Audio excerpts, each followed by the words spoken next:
All right, guys, so we're all done with Black Gap Road. We did East River Road, River East Road, something, I don't know, it's a weird name. River Road East. Yeah, I can't get that one straight. We're down here at the Southern Visitor Center at the Rio Grande Village. Part of our group has gone off to go look at the river. There are 3 of us that we've decided to go ahead and run Old Ore Road. So it's about a 3-hour run. We're about an hour until sundown. Yeah. And then we've also got an hour plus to get back to camp. So it's going to be a late night, but we didn't want to make the trip down here and skip out on this. This is one that I definitely want to run. So yeah, we're going to go see what kind of trouble we can get ourselves into. You guys watch and find out.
So one of the biggest deciding factors that we had before coming down Old Ore Road, we tossed it out to the group. We had 10 Jeeps, and we said, hey, anybody wants to go down Old Ore Road, let's go for it. I don't want to miss out on this. The majority of the group said, no, we don't want to risk it. It's going to be getting dark. Not everybody had topped off their tanks before we began the trip down Old Ore Road, so some of the people had fuel concerns. The gas station that you saw that we stopped at actually closed about 45 minutes before we got to it, so people weren't able to fill up with gas while we were there. We weren't as concerned with the gas situation just because, as you've seen in a previous video, or if you haven't, go check that video out, but we do have Rotopacks on the back of the Jeep, capable of carrying an extra 7 gallons of fuel, so I knew that gas wasn't going to be a big concern for us because we had topped off before we entered the park. We had gone quite a few miles on the trails, and we had burned up through a significant amount of fuel, but Old Ore Road is 26 miles long, and I felt like we were going to be pretty safe being able to go down the road from a fuel standpoint. Another concern people had, we were going to have about an hour of daylight on the trail. Not everybody that was with us in the group was very experienced, so we had some fears that they didn't really know what the trail was going to hold, how bad it was going to be. People had heard the story about a year before we went out. There was actually a Unimog. I don't know if I'm saying that right, but it's a big off-road vehicle. It's pretty top heavy, but he had actually flipped on Old Ore Road, and the road was closed down for a while until they could get a big crane out there to get him righted on the road, be able to get his mess cleared out of there. So definitely recommend four-wheel drive. If you're not comfortable, this is definitely not something that you should go and do alone. But in a Jeep, we had no problems. I mean, we didn't have any areas that we were ever fearful of, sliding off the side or getting too off camber and that we were going to flip or anything like that. But it's always best to err on the side of caution. You don't want to get yourself into something out here that you're not going to be able to get yourself out of, because it is so remote. And the entire time that we're out here, we never saw a ranger on the trail at all. We saw a family that was setting up camp. But outside of that, it was just us, and it got dark. And if something went bad, then we were going to have to, rely on ourselves to get unstuck basically. But it was us and Jeff and Ryan, and we all felt pretty safe, knowing that anything that we might come up against, we'd be able to either recover ourselves or change a flat or something like that. But it's just something to be mindful of.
So at this point, we're coming up on sundown.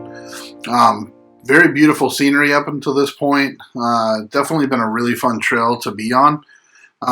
Still haven't come up against anything too challenging or anything that's really, just put fear into our hearts. But it's a really fun trail. Like I said earlier, it's about 26 and a half miles long or so.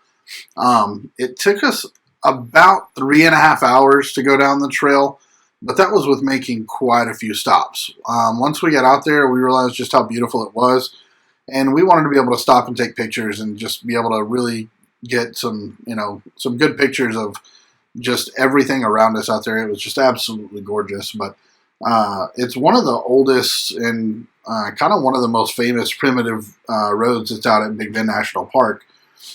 It's called Old Ore Road. Obviously, you would assume it has something to do with ore, and that's because in the early 1900s, it was actually used to transport ore from the Mexican mines up to the railroad station in Marathon. It doesn't follow exactly the trail of the pack mules and pack trains and things like that. Obviously, it's going to be pretty hard to follow exactly along with what they did, but the road is pretty much generally what the trail was that they used to be able to transport all that ore.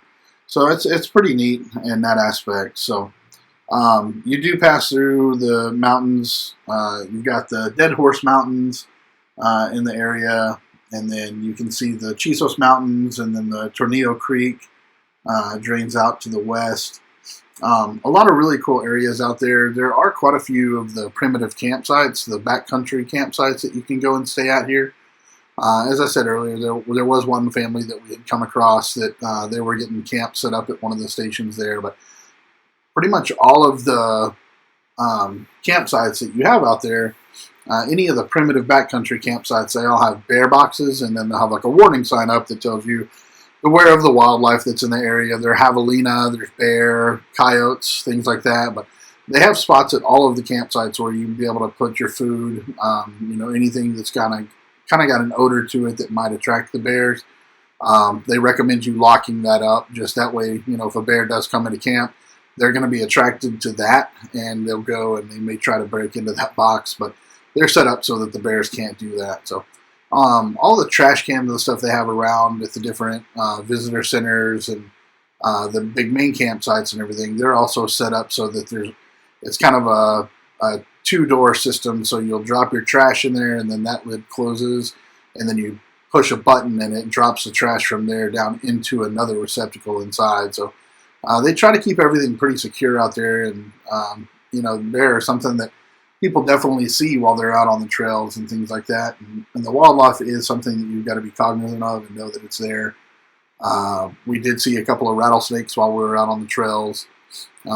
Just kind of anytime you get out of your vehicle, you got to make sure that you're watching your surroundings and you know exactly what there is out there around you. Because once again, it is very remote. I know I wouldn't want to get bit by a rattlesnake out here in the middle of absolute nowhere. Maybe once or twice going through the park did we have any cell phone service whatsoever. So a first aid kit would be something that would come in handy. Trauma kit, something like that. I know a lot of people carry those around anyways whenever they're going out to do things like this. But in a later video, we kind of go over some of these things. We talk about the things that we kind of realize we need after we go on a few of these trips, and things that we don't need. Just trying to square away what's best to pack and what's best to leave at home. So that'll be something that we do talk about in the future as well. Let's go!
as the sun begins to go down even more here, we realized a couple of times that we needed to just stop and kind of take in the sights, because this is something that we knew we were going to be able to come back and watch on video, and we knew we were going to be able to go and look at some pictures, but it was just too amazingly beautiful to not just sit and watch it as it happened. It really made us want to definitely come back down here to Big Bend and be able to make this drive in the daylight, whenever we could actually see everything that we're doing. But it was a whole lot of fun being able to come down and experience this as it became night, and just, throw our lights on the trail, and you get to see what you get to see, and it kind of leaves a little bit of wonderment about, what's out there in the desert, just out beyond the reach of the light. What wildlife or animals might be out there that you're not really getting to catch a glimpse of, and a little bit of mystery for the next time that we do come down and go over this trail again. We'll be able to see some things that, of course, we didn't see this time because it was in the dark, and it was something that we didn't really get to experience. But just absolutely gorgeous out here. You saw the white Jeep a little earlier in the video. It was a gentleman that was getting set up to do some astrophotography, and unfortunately, that is something that none of us were set up to do. None of us have the fancy new iPhone that does the super crazy night shots. Shout out to Tyler with all his crazy gear, but didn't have SLR with us. We didn't have any capability really for being able to get some of those really good night shots. We did have a period where we just kind of all agreed, the sun is down. There's nobody around us for, 10 or 15 miles. We are the only source of light out here in the desert. Even back at camp, we weren't able to get complete and total darkness just because there's so many tents around and different people with their lights on, or the campfire still going and things like that. But at one point we pulled off. I say we pulled off. Nowhere to pull off. We just stopped right in the middle of the trail. Turned off all of our lights, and we just sat there and talked for a few minutes and let our eyes adjust to the darkness. And man, the stars in the sky, and just being able to experience that out there, just being still, being in the moment, and being able to see the Milky Way, be able to see the stars, and just enjoy the company of some good people, and it just really gets you away from the humdrum of daily life, and being able to get out and be at one with nature and see some pretty neat stuff. It was definitely an experience I wouldn't trade for anything.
point, I just want to give a big thanks, if you're still watching, to Jeff and Ryan for your willingness to come out on this trail and go on this awesome adventure we knew was going to end up being after dark. And talking to the rangers earlier in the day, she had said, you know, it takes her 6 hours to go down Old Oil Road, but we knew that was in her, you know, in her pickup truck and visiting all the campsites and stuff. But this isn't something I would have wanted to do alone, for sure. Never having been down this trail before, knowing that it was going to get dark. I know a lot of people had a lot of reservations about coming out and doing this, but Jeff and Ryan, they were gung-ho as I was to be able to go out and do this. And it's kind of one of those, you only get one chance to do it type of things, and we definitely wanted to be able to experience it. And it turned out to be, honestly, one of my favorite parts of the entire trip. I know Providence really enjoyed it as well. It was really great being able to go out with such a small group and be able to experience what we experienced and see what we saw. And it was just a whole lot of fun. Ryan, Jeff, thank you guys so very much for wanting to go out and do this trail with us.